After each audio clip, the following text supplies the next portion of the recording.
What's up guys, this is Anime Crossover. I'm back with another episode of What If Naruto Was Trained by the Sage of Six Paths Part 4, and if you did enjoy this video, give this video a like, and if you're new to my channel and like my content, subscribe and hit that notification bell for more crossover fictions with a twist. Now let's begin this new video. Chapter 7: The Sage vs. the Demon. HHHAAAHHH. YYYAAAHHH. Exclaimed Naruto as he swung Tenkaichi horizontally to counter a Zabuza overhead attack, sparks flying between the blades. Both warriors vanished from view as the sounds of metal clashing echoed throughout the new battlefield, and sparks emerged from various locations in the yard, indicating the two shinobi's brief locations. Both Naruto and Zabuza reappeared near the gates, the former swinging his black blade upward with two hands and the latter bringing his massive sword over his head in a double-handed grip for another overhead strike. Their deadlock between their respective swords created a small shockwave. "I'm glad you learned Kenjutsu, it makes my mission more enjoyable," Zabuza retorted. "More fun than I expected." "So am I," Naruto said as he continued the deadlock with Zabuza, pushing the latter back and putting some space between himself and his opponent. "All right, his strength and speed clearly rival mine," smirked Uzumaki as he tightened his grip on Tenkaichi. "I'm going to enjoy this for as long as I can." As the rain continued to fall from the dark clouds above them, Naruto and Zabuza began another death stare contest, producing a number of water puddles around the two ninja. Then Naruto heard his opponent's swordsman snicker. "What makes you laugh, Zabuza?" "Well," Zabuza said, resting his sword on his right shoulder, "from what you demonstrated with your sword just now, you would have made a fine ally and challenge to the 7 swordsmen of the mist." As the former mercenary spoke, water from a puddle behind Naruto began to ripple, taking the shape of a certain mist ninja and armed with the same large sword as the original. Naruto then held his black sword diagonally in front of him, ready to charge, until he heard a distinct metal clang and felt malice behind him and spun around to block a diagonal swing from a duplicate of his adversary. A water clone, but he didn't make a hand sign, which means he came to a halt as he felt malice from behind him, quickly removing his left hand from Tenkaichi's hilt, sprung a kunai from his sleeve in a reverse grip, and caught a strike from the original Zabuza. The exerted power caused the ground beneath Naruto and the two Zabuzas to crumble. "He caught both of our strikes without looking." Zabuza wondered as he and his clone pushed Naruto's sword and kunai back, causing the latter to feel the power and force of both his opponent and clone. Naruto stood firm until he felt his feet sink into the slick earth. He was about to leap and split-kick the two Zabuzas when he noticed another water clone of Zabuza appeared in front of him, followed by a third water clone behind him. "Fantastic," Naruto remarked sarcastically as he held the original and the water clone at bay until he felt the water clone charging at him and assumed the clone behind him was charging as well. "All right, wind style, great breakthrough," exclaimed Naruto as he unleashed the technique. He wasn't surprised by the original Zabuza's shocked face as the latter and his clones were blown around by the strong gust of wind emitted by the blonde's body. The power of the technique dispersed the water clones into water, but Zabuza recovered midair and landed near the gates before pointing his large sword at his blonde opponent. Well, you know wind style ninjutsu. You obviously underwent elemental training over the years. You really have gotten stronger since the last time we met, not to mention that you didn't use hand signs to execute the technique, so I'm guessing you have complete mastery over your elemental chakra." "I could say the same thing about you. You used the water clone jutsu without any hand signs, which tells me you mastered your elemental chakra as well," Naruto said, retracting his kunai into his sleeve before resuming a double grip on Tenkaichi's hilt. The blonde Uzumaki tightened his grip on the executioner's blade just as Zabuza tightened his double-handed grip, indicating that both warriors are aiming for heavy strikes from now on. "Don't worry, I won't use my wind chakra unless absolutely necessary. Shall we continue?" Naruto vanished and reappeared behind Zabuza, swinging Tenkaichi in a horizontal slash, but the hidden mist ninja leapt over the attack and struck Naruto in the head with the executioner's blade. The teenager dodged the assault and kicked Zabuza away before launching into a barrage of fast sword slashes, placing Zabuza on the defensive. "What the hell, he's gotten faster all of a sudden," Zabuza thought as he continued blocking his younger opponent before entering another deadlock between their weapons. Zabuza broke the tie and shoved Naruto away, placing some space between them. The Uzumaki Jinchuriki took a deep breath and lunged again at Zabuza. Naruto swung his blade again, only for his opponent to vanish in an instant. He vanished without a trace. So he knows the technique as well. Naruto remained on high alert as he looked around until his instincts took over as he sidestepped to the right, narrowly dodging a thrust to the midsection from the unexpected reappearance of Zabuza before swinging Tenkaichi horizontally, but the attack missed its target when Zabuza vanished again. Zabuza reappeared on the roof to rest and plan a new strategy, and his eyes widened in astonishment when he felt metal touching his back and turned around to see a smirking Naruto behind him. How did he get behind me? I didn't notice him until his blade touched me. Could he? He saw Naruto leap away from him, putting space between them. Before the swordsman could completely face the boy, a smirk appeared on his face. That wasn't your natural speed. To get behind me without being detected, there is one high-speed movement technique that can do it. You used the body flicker technique, didn't you? Zabuza inquired. Naruto stayed unafraid until he cracked a smile. You're right, but I'm not the only one who used it. You used it to dodge my last 2 attacks just now, and it's obvious that you're quite skilled with it, Naruto said, still holding Tenkaichi's hilt, prompting Zabuza to tighten his 2 hands on the executioner's blade as the 2 shinobi engaged in another glare contest. While the 2 superhuman warriors exchanged daggers with their ready weapons, the walkers were relentlessly banging on the gates when they arrived, finally breaking through and entering the estate. Soon, the rain stopped dropping from the sky, as did the lightning strikes across the clouds and thunder. Naruto kept staring at his opponent until water began to swirl around Zabuza's body, signaling that he was about to use a variation of the body flicker technique. By the way, the water is swirling around you. I'm assuming you're going to use the water body flicker. Wet leaves on the ground began to swirl around Naruto's body, so I'll make this more fun by using my village's variation, the leaf body flicker. Time to see who's faster. The blonde sage and the former mercenary smirked as they held their blades before Naruto and Zabuza shunshined from existence in swirls of leaves and water, respectively. Among the survivors, man, how long does this tunnel go? Takashi wondered as he followed Seiko and led the civilians to the exit. The survivors opened the door beneath the kitchen and opened the passage, which was luckily large enough for all of them to pass through without incident. When they arrived at the exit, Takashi halted everyone and turned around to face them. Wait here, everyone. Seiko and I are going to check the outside to see if it's safe, he says, receiving nods from his friends and mother before facing the door and opening it as quietly and slowly as he can. He then went outside with his shotgun drawn, and Seiko drew her new sword as they strolled away from the door slowly. They found themselves near to the streets, and the port is only about 5 miles away, just down the street. Surprisingly, there were no walkers around them, and they were not seen for kilometers ahead to the port where their ticket to safe haven was waiting for them. Along the road, there were only blood stains and burning vehicles and trucks. Takashi, it's clear. Should we tell the others? Seiko asked, her gaze fixed on the boy. She got a nod from the boy and returned to the door quietly to retrieve the others. While walking back to the door, Seiko looked up to see the hill where the Takagi mansion is situated and frowned as she considered her ninja friend's safety. Please be safe, the swordswoman thought before removing her frown and proceeding to the door where the large group of survivors is presently waiting for news. A few minutes later, the large group emerged from the passageway, the citizens forming 2-man columns. Armed individuals positioned themselves next to the columns, 5 feet apart from another armed individual in front of him. Takashi and his companions, on the other hand, positioned themselves 5 yards away to ensure that the road ahead of them and the intersections on the sides are clear of walkers except Shizuka, Myra, Alice, and Zeke. Takashi gave the hand gesture to continue moving forward after clearing the intersection, and Suichiro agreed. The group continued their walk to get out of the living nightmare they were in. Somewhere in the city as Naruto continues his sword battle against Zabuza, sounds and sparks of swords clashing pierce the night, disappearing in blurs and reappearing in various directions in the air. The walkers can hear the metal clashing against each other as the sparks move away from the house and into the city below.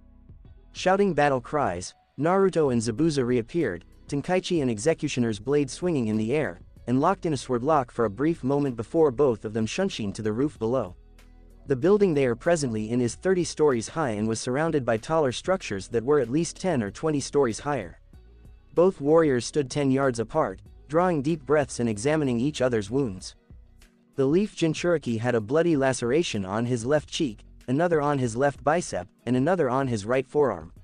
But none of that mattered because his clan's and Kurama's healing powers had already kicked in.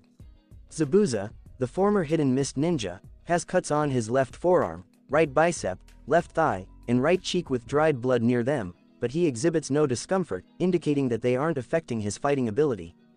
Naruto took a few more breaths before casting another glimpse out of the corner of his right eye at Zabuza. By the looks of things, we're back in the city.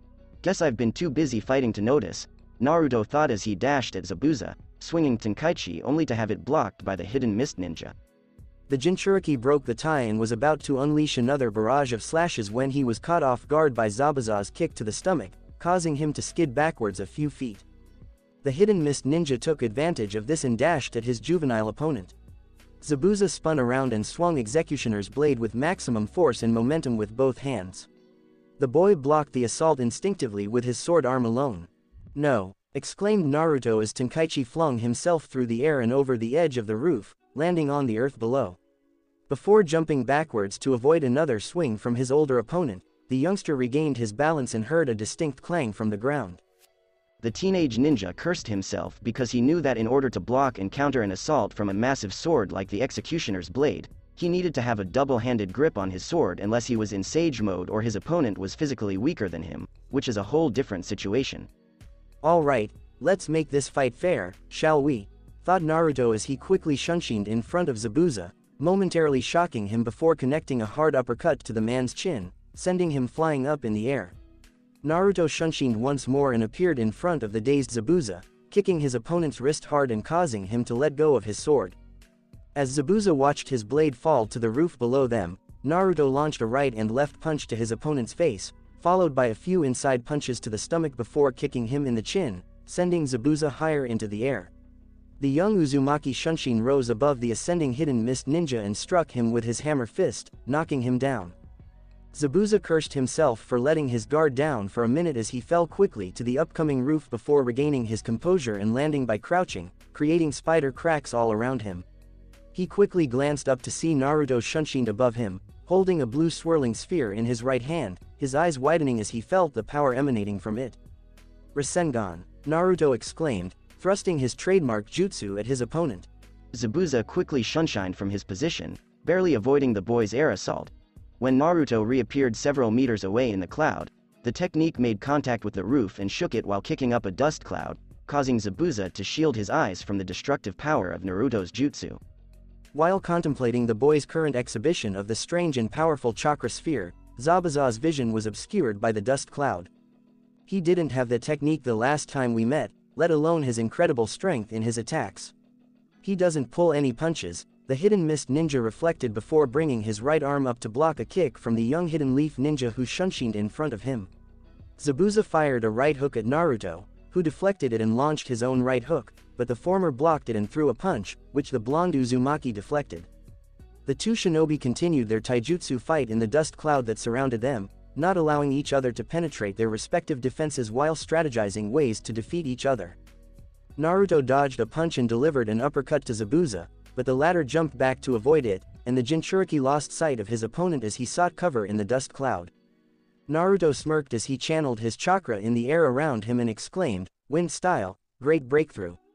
The powerful technique blew the dust cloud away from the roof, revealing Naruto standing a few feet away from the huge hole on the roof caused by Naruto's Rasengan before and Zabuza standing close to the edge with his sword laying 3 feet behind him.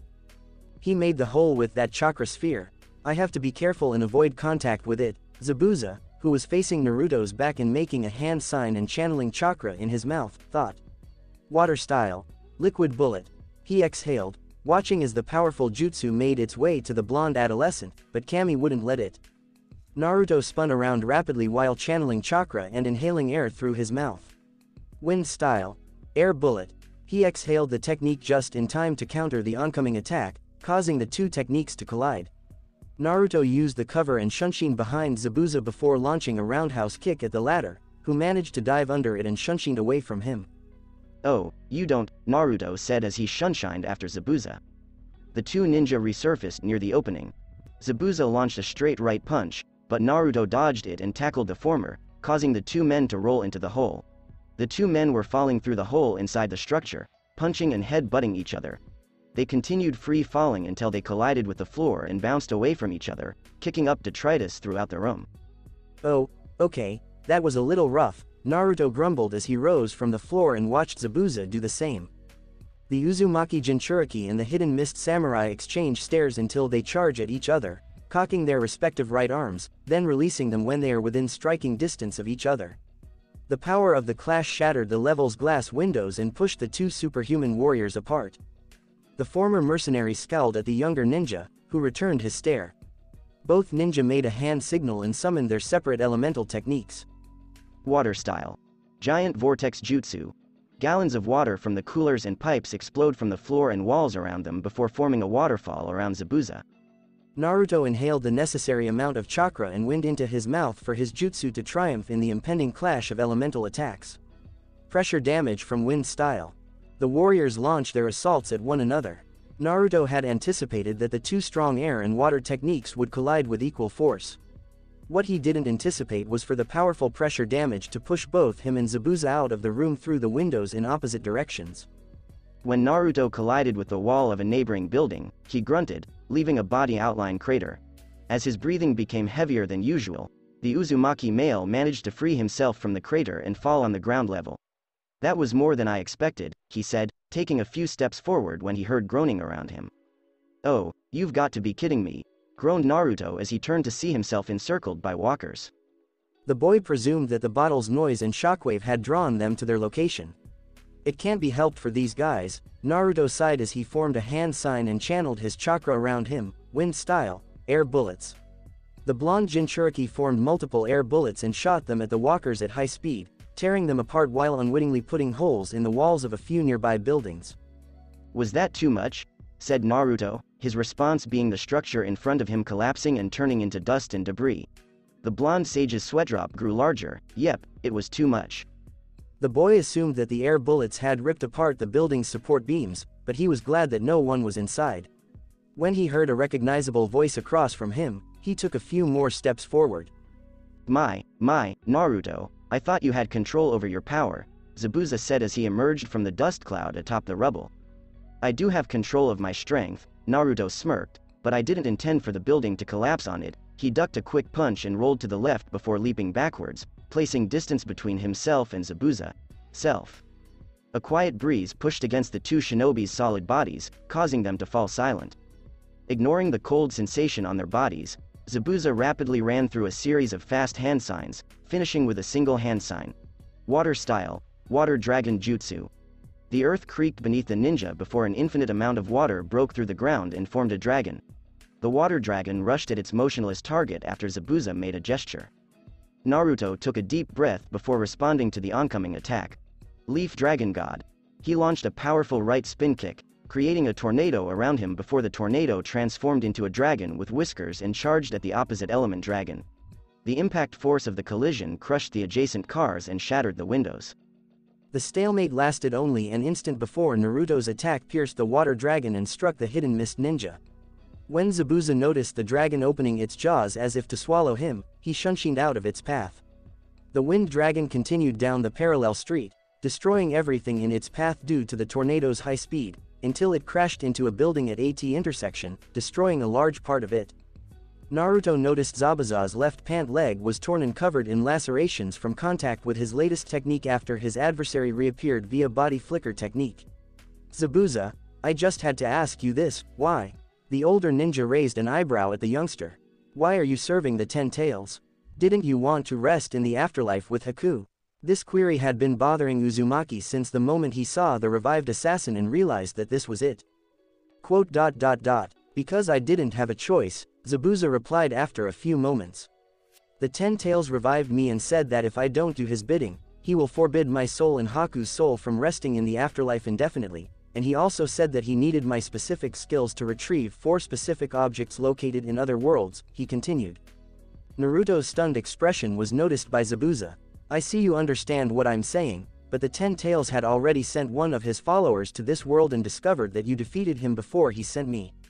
Naruto was surprised that the 10 tails knew he was living and strong, which made him wonder if he was being watched right now.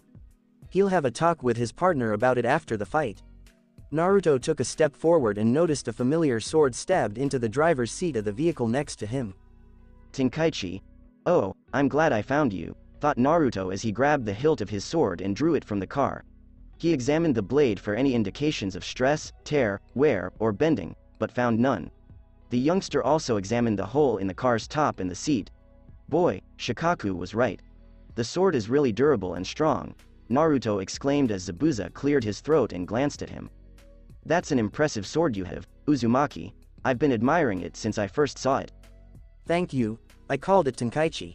Interesting name for a sword, Zabuza acknowledged. The mercenary cleared his throat before continuing. As I was saying, the 10 Tails decided to train me for one day after seeing you easily defeat Mizuki. What? A stunned Naruto exclaimed. Yes, for one day. That one day was the most excruciating and exhausting training I'd ever done in my life, and when the day was done, the 10 Tails told me to repeat the training regimen until he said enough, so I did. For 2 months. And, despite the fact that we're enemies, I congratulate you, Zabuza. Ow.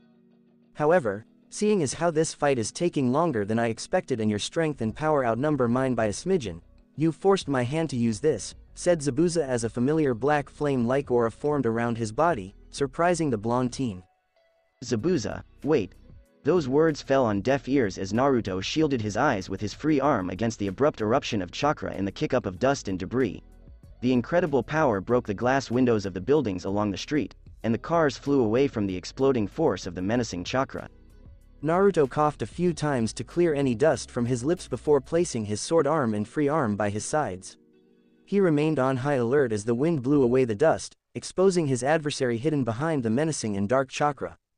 The boy knows that this fight had become too difficult for him to win, but he stood his ground as Zabuza stood there with the dark chakra aura surrounding him. The chakra is different, it feels stronger than when I fought Mizuki. Zabuza shocked the blonde ninja by suddenly stretching out his right arm, which was pointing at the collapsed structure. A blur appeared from the rubble and landed in the hidden mist ninja's palm. It was the executioner's blade, the swordsman's trademark weapon. Naruto took a kenjutsu stance, holding Tenkaichi with 2 palms diagonally as he stared at his opponent before the latter vanished. His eyes widened in astonishment as he blocked Zabuza's reappeared upward slash, a very strong slash. The Uzumaki mail was launched through the sky and smashed into the building behind him, creating a large hole and kicking debris on the level he's currently on. "Oh, that hurts a lot," Naruto groaned as he rose from the ground. He walked slowly to the recently formed hole and looked down to see Zabuza standing there with his blade by his side. After a brief instant, Zabuza leapt towards Naruto, wielding the executioner's blade. Despite the recent outcome, the Toad Sage held Tenkaichi with 2 hands, preparing to block the attack once more. The contact between the 2 blades created a shockwave and dust cloud, shaking the structure to its core in the neighboring buildings. With the survivors group, Takashi cleared his throat as he and his men stood guard in a semi-circle around the survivors, while Tsuchiro and his men tried to break open the warehouse doors with crowbars because using their guns was out of the question. They had eventually arrived at the port after overcoming the obstacles in the streets and the doors of the ports. They then proceeded to the warehouse doors of the Takaji's reserved spot, where their ticket to freedom was waiting for them on the other side of the door. The survivors then felt a strong surge within the city, which felt very demonic, followed by a shockwave and tremor. Takashi and his pals, on the other hand, had a very familiar feeling. They had sensed the same energy when Naruto was fighting his old foe 2 days before. Some of them worried that the blonde ninja would lose, but they ignored their fears and prayed for his victory and safe return to them. "Come on, guys. What's taking so long?" An impatient Koda asked, peering through the scope of his rifle, attempting to refocus the men's attention on the doors. Tsuichiro gave him a glance. "Because the keypad to open the doors shorted out with everything else in the city, we have to open them manually. If you don't like how they do things, why don't you help them instead of complaining?" "No, thank you. Come on, guys. We have to keep quiet while you open the doors," Takashi said as he stood guard. Tsuichiro and his men proceeded to work on opening the doors to their survival. "Hey, Takashi," the commander turned his head to the group's marksman. "How are we going to get the boats started?" "I mean, everything electrical is knocked out throughout the city," Hirano pointed out. Takashi blinked until he realized what was going on. How were they going to start the vehicles, given that almost everything in the world is powered by technology and no one understands how to jump-start a boat? "Yes, a vehicle. No, not a watercraft." "That's simple," Saya said next to the pair, slightly surprising them. "There are 2 reasons the boats will start. The first is that the warehouse is made of the same metal as the space satellites. An EMP is most likely to have knocked out the electricity around the city, but the warehouse will protect everything inside, including the boats, she explained, receiving nods from the perplexed men. Wow. Let me just say that I'm glad you're my friend, Saya, Takashi said, and Hirano agreed. The girl returned their nod, and the three resumed their duties while waiting for Tsuchiro and his men to open the doors. As the survivors and Takashi's group waited for the soldiers to open, seconds changed into minutes and minutes into hours, and the waiting paid off when they heard a clang. They all turned around to see the soldiers shove open the slide doors, revealing their only hope: the boats. The survivors were ushered inside by the soldiers and Tsuchiro, who warned them not to make any commotion.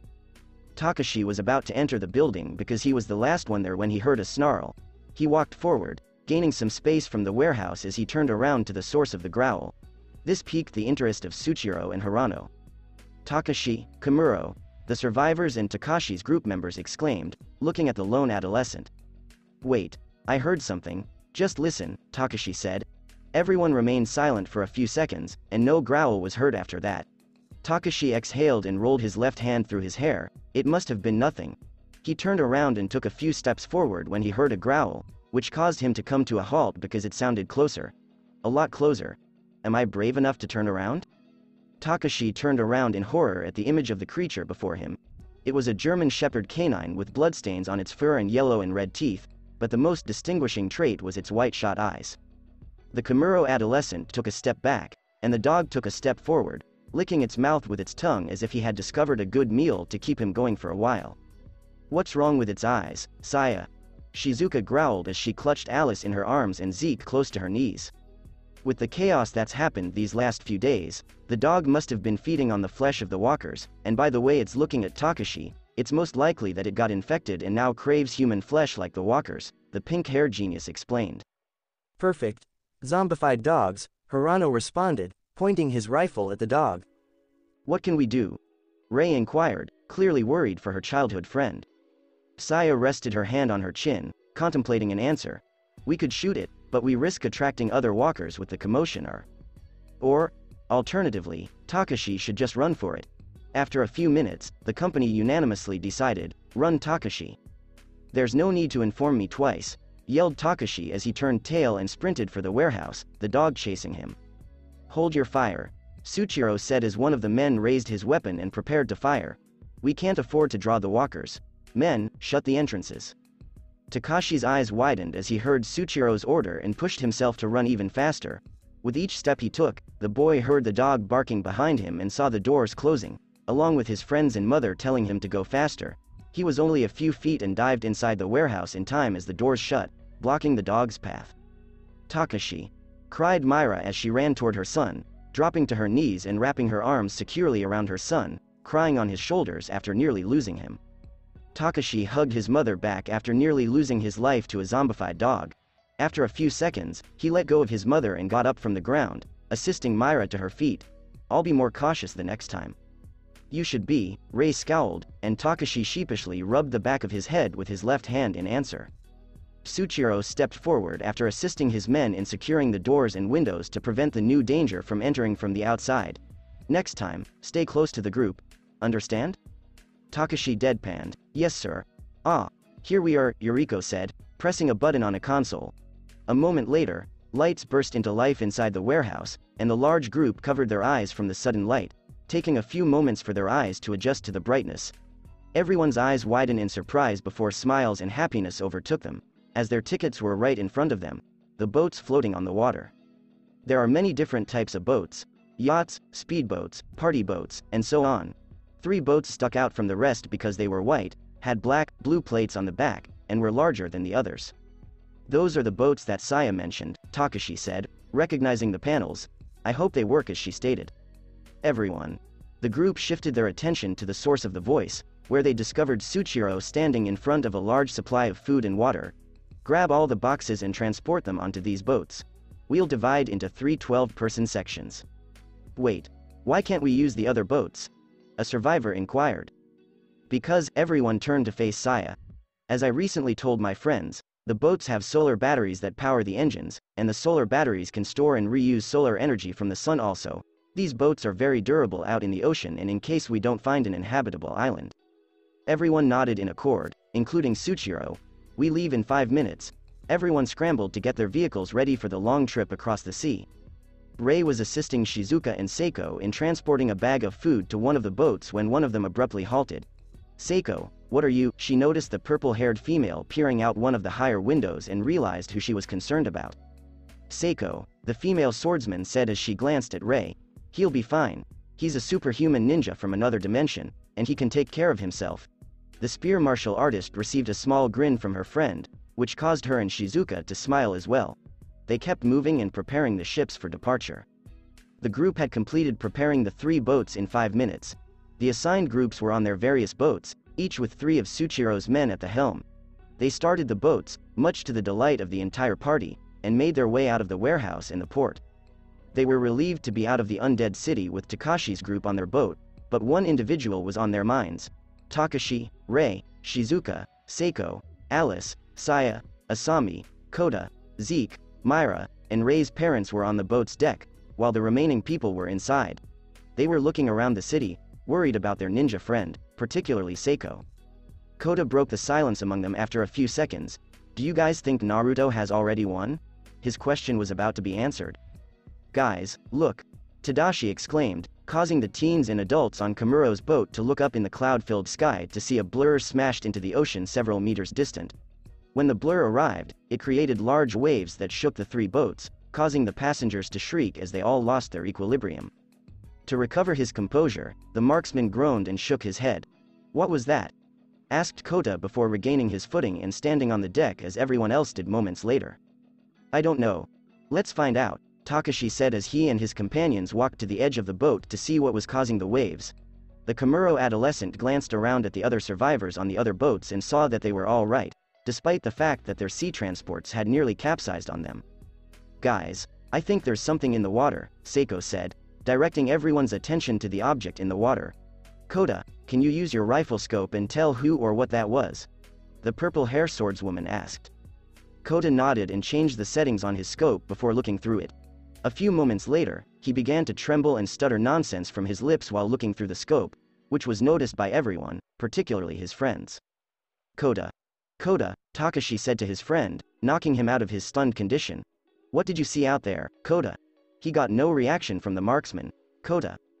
The boat fell silent as everyone waited for the chubby adolescent to explain what had nearly capsized their safe haven of transportation. Kota broke the silence after a few seconds and hesitantly told them. "It was a P person, not an O object." "Was it that Zabuza guy? If so, that means Naruto won, right?" Shizuka asked, as everyone in Takashi's group smiled and Zeke barked a couple times.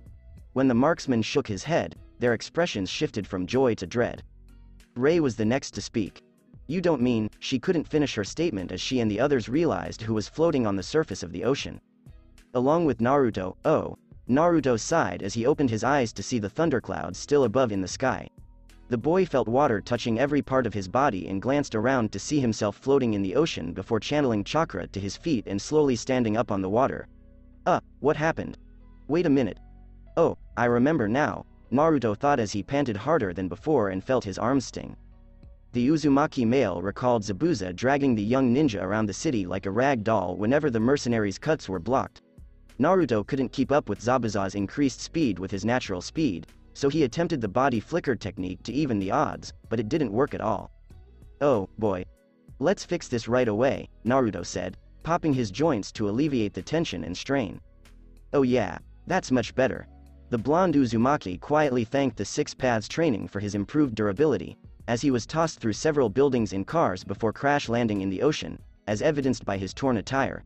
His uniform was missing his complete left sleeve and right forearm portion, and his flak jacket was now open in the middle due to the zipper being absent. When his senses went off, Naruto leapt backwards to barely avoid a thrust from a reappeared chakra-covered Zabuza and his terrifying executioner's blade. Naruto landed a few yards away from his opponent and grabbed Tenkaichi with both hands before rushing at the hidden mist ninja and slashing him horizontally. With little effort, Zabuza blocked the strike and pushed Naruto back before disappearing and reappearing behind the young ninja for a horizontal slash, but the Uzumaki male swiftly spun around to prevent it, only to be pushed back by the tremendous force behind the slash. Naruto was thrown backwards into the city, particularly the harbor area. Damn it. All of his strikes are too powerful for me to block or counter, Naruto exclaimed after stopping himself from skidding any further. Finally, someone other than Kurama has pushed me enough to use it. The blonde Jinchuriki chuckled as he was about to initiate the technique, but his unique sixth sense alerted him of killing intent from above in the sky, and he looked up to see Zabuza with his sword next to his side, indicating that he's going for a horizontal slash. Perfect. I can attack from here. Naruto quickly sheathed Tenkaichi on his back and formed a familiar cross seal, spawning 2 identical Naruto clones beside him. 3 attacks, for that matter, the 2 clones said as the original prepared his right leg for his technique. The clones completed their respective hand sign sequences and looked at their creator, who nodded. Clone number 1 exclaimed, "Water style, water dragon jutsu," as the water surrounding the clone burst into a gigantic dragon and launched itself to its target. Clone number 2 exclaimed, "Fire style, dragon flame jutsu," as he puffed out his cheeks and exhaled a dragon head-shaped fireball from his lips. "Leaf dragon god," exclaimed original Naruto as he spun around quickly with an upward kick, launching another destructive and strong dragon-like tornado attack. The 2 ninjutsu and taijutsu techniques roared as they rushed at the flying ninja, who appeared to be at a disadvantage. Zabuza said nothing as his sword was suddenly covered in the dark and sinister chakra before swinging his blade and unleashing a massive black chakra wave at the 3 techniques before disappearing from his current position. The chakra wave slashed through the 3 attacks with ease, startling the blonde Uzumaki and his clones as the black chakra wave dispelled their techniques and now approaches them with terrifying speed. Naruto Shunshin dodged the attack's trajectory and reappeared 10 yards away, just in time to see that his clones were not as lucky as him when they were ensnared in the blast. He countered 3 very powerful attacks with just a chakra wave. Is this how far the 10 Tails chakra increased Zabuza's power? Pondered Naruto as he redrew Tenkaichi with his sword arm while searching for his opponent. Looking for someone? Naruto asks, as a large water orb forms around him. The blonde ninja attempted to move his limbs and legs, but the sphere slowed his motions because the water was so densely infused with chakra. Despite this, Naruto managed to turn around and see Zabuza standing 5 yards away with his free arm extended out. "Water style, water prison jutsu," Zabuza said simply as he walked over to his younger opponent, his left arm at his side.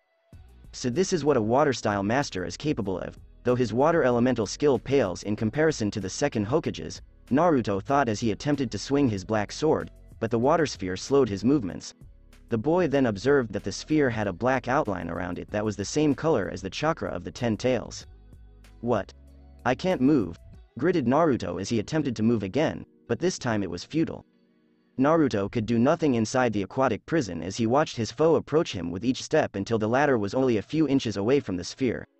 Zabuza came to a halt in front of the trapped adolescent ninja and held his executioner's blade with 2 hands across his body to his left before swinging it to decapitate him, or so he hoped.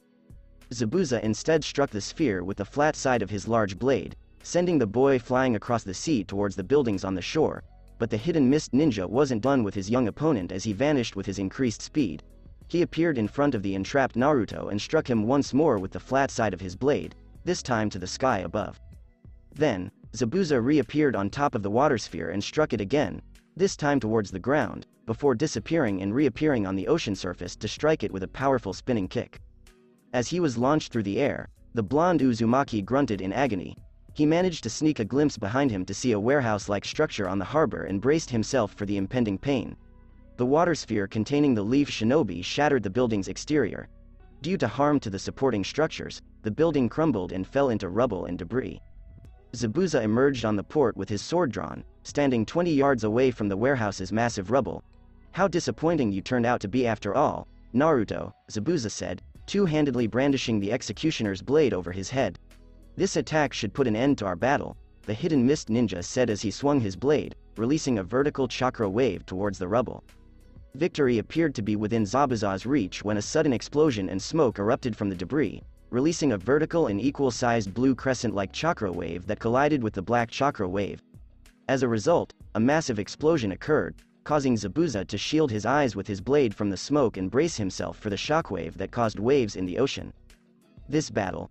Zabuza's eyes widen as he lowers his blade as the smoke clears, revealing a standing Naruto.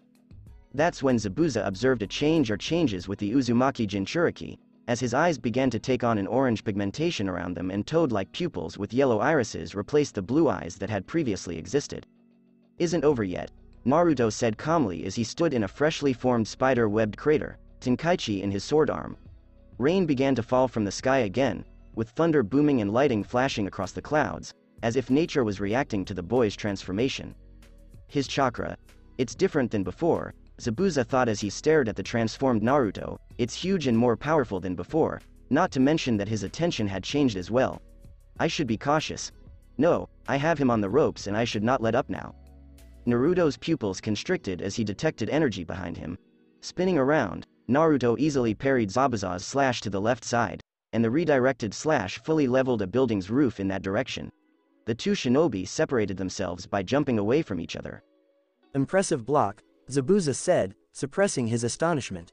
Before this transformation, you couldn't parry, let alone block any of my strikes. This will, most likely, make up for your earlier performance.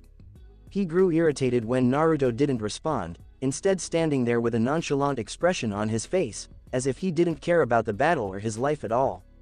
Let's see how you handle this, Zabuza said with a single hand sign. Water style. Water dragon jutsu. The samurai was surrounded by a water dragon. The dragon, like the water prison jutsu, had a black outline around its shape. The dragon then charged at the blonde shinobi, who stood there without showing any signs of defense.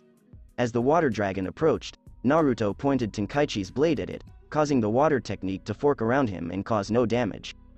When the technique finished, Naruto noticed a stunned Zabuza, who was staring at the sage's serene and nonchalant expression. The experienced ninja then launched another, faster and wordless water dragon at the blonde ninja. Naruto just raised his left arm and cocked it with an open palm. He waited for the dragon to get closer before unleashing his punch and whispering, "Frog strike." The strike slammed on the dragon's helmet, sending ripples of natural energy through the dragon's entire form before dissipating. Zabuza was stunned by the boy's new ability and couldn't keep the fury from his face, so he did what he does best, he charged at the blonde for a barrage of slashes. Naruto easily parried, blocked, and countered each of Zabuza's slashes while craters in nearby buildings leveled the ground below. "We've only begun our true battle." An enraged Zabuza yelled as he swung his sword for another strike, only for Naruto to vanish at the speed of Sage Mode. The blonde Jinchuriki reappeared near the port floor's edge, searching for his opponent. "You won't be able to escape with that kind of speed." Naruto turned around to see Zabuza descending in the air towards him, his blade in overhead motion, before the leaf-toed sage leapt back to avoid the slash, causing the hidden mist ninja to kick up a large dust cloud when he struck the spot. When the Uzumaki sage felt chakra from behind him, he fell on the ground and narrowed his eyes. Naruto spun around and stopped another of Zabuza's strikes, which led to a swordlock, causing a shockwave to blow away the dust. "Interesting," Zabuza said after calming himself down from his rage before continuing. "Every time our blades clashed against each other, I was expecting your sword to break, especially since I've powered up." The former mist ninja examined Naruto's black sword. "Is there anything else about your sword that only you know about?" An evil smirk appeared on the concealed visage of the mist swordsman. "What's so funny?" Naruto wondered as he pressed against Zabuza in the swordlock before the latter began to push back, resulting in a stalemate between the two superpowers. "Just that I can break your sword whenever I want, like that warehouse's roof that was leveled by my sword. I can easily break your blade if I wish it so," Zabuza responded. The mist swordsman broke the sword lock and charged for another strike while Naruto stood there with Tenkaichi by his side. Zabuza thought the boy was a fool to let down his defense as the executioner's blade approached the Jinchuriki, but he was incorrect. Naruto merely lifted his left hand from his side and grabbed the blade, surprising Zabuza. The ground behind Naruto crumbled and cracked from the swing's power before a stunned Zabuza retracted his blade from the former's grip and jumped back 15 yards. How is that possible? Zabuza wondered to himself. He anticipated the boy to dodge and stop the attack with his sword, but instead he blocked it with his bare hand. "You still haven't figured it out, Zabuza," Naruto replied calmly. The boy began walking towards the still stunned swordsman. "The swing that destroyed the building earlier, that was my sword," Zabuza exclaims, his eyes widening. "Let's go, Zabuza," Naruto said as he leapt towards his shocked opponent and swung Tenkaichi at him, spouting blood and injuring him as a result. "Gah!" exclaimed Zabuza before regaining his composure and vanishing to place some distance between himself and his young opponent. The hidden mist swordsman reappeared on Naruto's left side, standing 20 yards away as the latter examined the fresh wound on his chest. The slash was deep, beginning in the center of his upper torso and ending at his right shoulder, with blood oozing from it. Why? Zabuza raised his head from his wound to meet Naruto's stare. Why did you flee from me? Was it because you eventually realized you couldn't beat me? That sounded more like a statement than a query to me. When the boy simply stated that the swordsman was weak and would be unable to make a strike on him from now on, the swordsman's blood boiled once more. Are you proud of yourself to block my swing? Said Zabuza angrily again. To cause me harm with your sword? During my powered-up state? He clutched the hilt of his blade with both hands so tightly that blood was dripping out. You're no longer alive. With that, Zabuza rushed at the blonde, who was holding Tenkaichi up with his sword arm, as he had done since entering Sage Mode. After 10 minutes, Tenkaichi's Uzumaki symbol is still dangling in the wind as Naruto stands in the same place. Despite the executioner's blade's enormous size, he had blocked, parried, and countered each of Zabuza's strikes for the past 10 minutes, tiring out the older swordsman with each action. Naruto quickly brought Tenkaichi down to his right and stopped another horizontal slash from an enraged Zabuza before the young sage pushed the older ninja away from him. Zabuza panted heavily, taking short breaths in and out as he glared at his youthful opponent before charging him again, shouting, "Take me seriously." Naruto glanced to his right before turning his body to face his opponent, who was approaching him with a double-gripped executioner's blade, meaning to pierce through the heart. As his opponent approached, Naruto quickly sidestepped the thrust attack and swung Tenkaichi at the now terrified Zabuza, who realized his error too late. Blood spurted on the ground around Zabuza, while Naruto stood behind him, their backs to each other and blades in hand. After a few moments, Zabuza dropped his blade before his forearms fell off, the latter falling forward and showing his body had been severed into two halves. Naruto then turned around and strolled until he came to a halt in front of the gasping Zabuza and crouched. The Senjutsu master glanced down at the swordsman, who looked up at the former, his toad eyes filled with regret. "I'm sorry it got to this, Zabuza." Zabuza vomited up some blood. "It's not your fault." That the demon was it. T10 Tails, the doomed T10 Tails. He gave the blonde a determined expression. I sincerely hope that you succeed in your mission."